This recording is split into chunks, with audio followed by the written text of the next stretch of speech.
15 अगस्त 1947 को देश आजाद हुआ।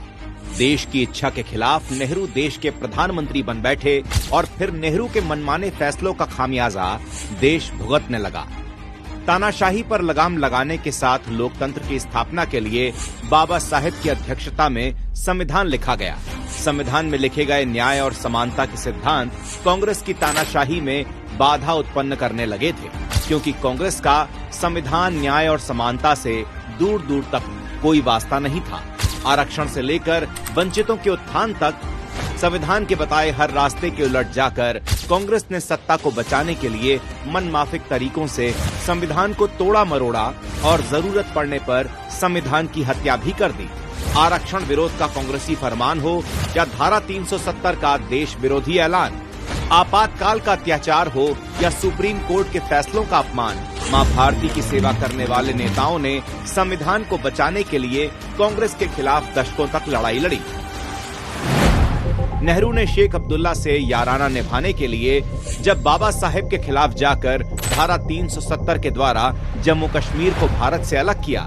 तब संविधान की रक्षा करने के लिए डॉक्टर श्यामा प्रसाद मुखर्जी ने धारा 370 का विरोध करते हुए अटल बिहारी वाजपेयी जी के साथ जम्मू कश्मीर में बिना परमिट के प्रवेश किया और डॉक्टर मुखर्जी ने धारा 370 का विरोध करते हुए अपने प्राणों की आहुति दे दी। इसी तरह नेहरू की बेटी इंदिरा गांधी जब आपातकाल लगाकर संविधान की हत्या कर रही थीं, तब भाजपा के राष्ट्र प्रथम के संकल्प पर चलने वाले नेता ही थे, जो इंदिरा गांधी के अत्याचारों और जेल की यातनाओं को सहन करते हुए बाबा साहेब के संविधान को बचाने में लगे थे।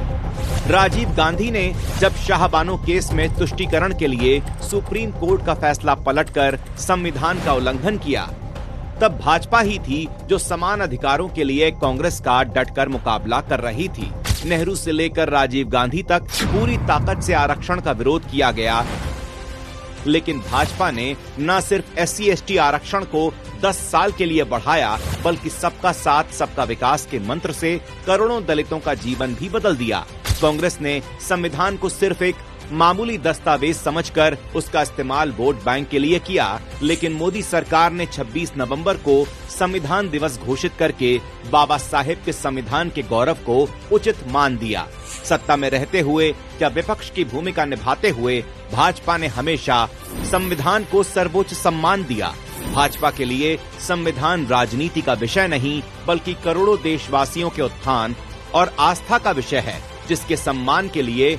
दशकों पहले भी भाजपा ने बलिदान दिया था और आज भी अपने प्रयासों से बाबा साहेब के योगदान और संविधान को संरक्षित कर रही है।